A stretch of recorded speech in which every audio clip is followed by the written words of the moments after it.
Kang Aceh, ada penurunan angka elektabilitas di Partai Golkar yang cukup signifikan ya, hampir 4% begitu turunnya. Apakah ini karena memang Golkar sampai sekarang belum mengumumkan siapa capresnya? Ya, saya kira survei itu merupakan bagian dari dinamika memotret pergerakan dari pemilih ya. Dan saya kira apa yang disampaikan oleh SMRC tentu kami mengucapkan terima kasih.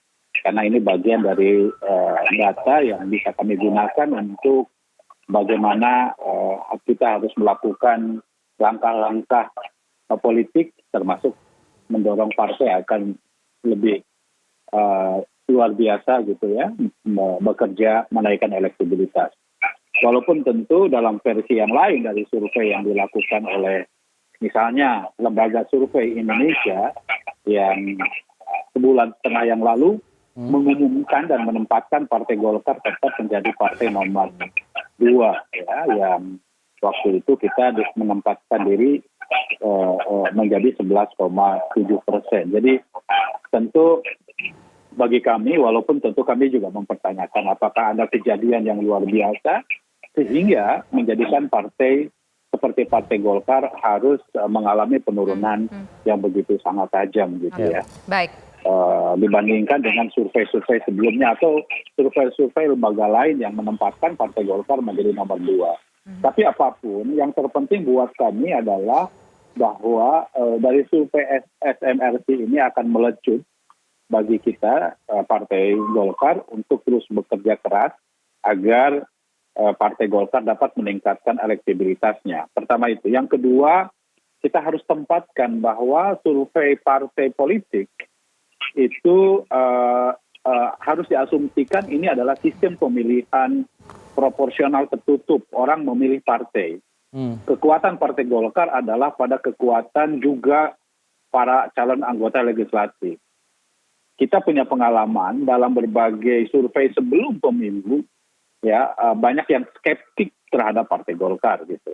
Dan saya kira kalau kita melihat data Partai Golkar dari berbagai pengalaman pemilu, kita justru yang memilih caleg jauh lebih besar dibandingkan dengan memilih partai. Artinya apa? Artinya tetap ada kekuatan individual dari para calon anggota legislatif yang nanti akan terus kita dorong agar elektabilitas partai terus mengalami kenaikan yang signifikan. Jadi tentu ini akan kami jadikan sebagai pelecut kami agar Partai Golkar menempati posisi yang lebih baik lagi. Dan soal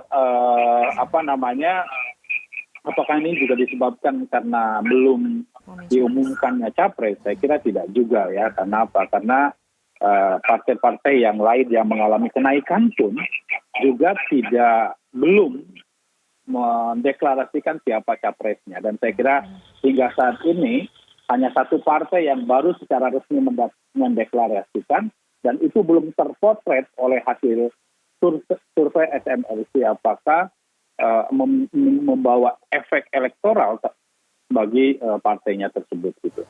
Oke, baik. Nah sekarang saya ingin ke Mbak Wiwi. Mbak Wiwi, Gerindra menggeser Golkar, tapi di sini PDIP meningkat. Dan Golkar pun menyadari bahwa ini tentu menjadi introspeksi, menjadi motivasi ke depannya. Apa mungkin poin yang bisa menjadi perhatian dari semua partai politik?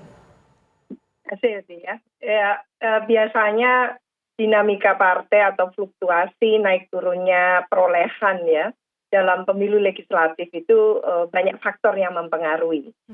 Mengapa partai yang tadinya katakan mendapatkan nomor 1 dalam pemilu legislatif sebelumnya, kok mendadak di pemilu selanjutnya kok tidak kan gitu. Saya melihat ada hal-hal yang berpengaruh terhadap itu, tidak single factor ya. Satu hal adalah ketika partai itu friksi gitu ya. Ada friksi, ada keterbelahan di partai itu, ada dualisme, ada kasus atau skandal korupsi, itu pasti partai itu akan jeblok kan gitu ya. Selain itu juga selain konflik dan keterbelahan tadi itu juga sebetulnya partai-partai khususnya partai besar itu memiliki mass political base ya. Jadi basis massa yang sudah terukur dan biasanya diikuti oleh pemilih tradisional, Baik. meskipun pemilih tradisional juga mengalami penurunan. Mbak Wiwi, mohon Dan, izin, mohon izin yang selanjutnya ditahan dulu karena kita harus mendengarkan kumandang azan maghrib untuk wilayah DKI Jakarta dan sekitarnya. Berikut Oke. ini. Sekitarnya kita lanjutkan kembali kepada Mbak Wiwi. Mbak Wiwi, silakan, ada 3 faktor. Faktor ketiga. Iya, tadi itu ya selain ada konflik, ada keterbelahan, terus juga biasanya skandal korupsi gitu ya, yang itu juga akan mengganggu ya nasib partai dan tentunya untuk pemilu yang tahun depan 2024 itu kita juga harus tahu perilaku pemilih gitu ya. Yang notabene kalau berangkat dari pemilu 2019 yang lalu itu menunjukkan bahwa memang pemilih pemula dan muda atau kalau dikategorikan disatukan itu pemilih muda gitu, itu ternyata besar sekali. Nah, di pemilu yang akan datang 2024 itu diprediksi gitu ya, sekitar 60% itu pemilih adalah berumur 40 ke bawah gitu ya. Apa artinya? Coba ya lembaga survei ini juga mengamati secara serius, mengambil responden tadi itu, pemilih muda tadi itu perilakunya ketika memilih itu seperti apa gitu. Jadi ini perilaku pemilih yang harus kita lihat. Mengapa dia cenderung mengarahkan katakan mengambil dukungan dari Golkar ke PDI Perjuangan. Kenapa yang tidak? Karena saya punya satu tadi empirik gitu ya, melihat mengapa dari pemilu ke pemilu itu senantiasa yang nomor 1 berubah. Hanya pemilu 2014 dan pemilu 2019 yang menunjukkan pemenangnya itu sama, yaitu PDI Perjuangan. Tapi di pemilu-pemilu sebelumnya itu senantiasa bergantian. Tahun 99 PDI Perjuangan. Tahun 2004 adalah Partai Golkar. Tahun 2009 adalah Partai Demokrat. 2014 dan 2019 baru PDIP. Nah ini yang agak anomali.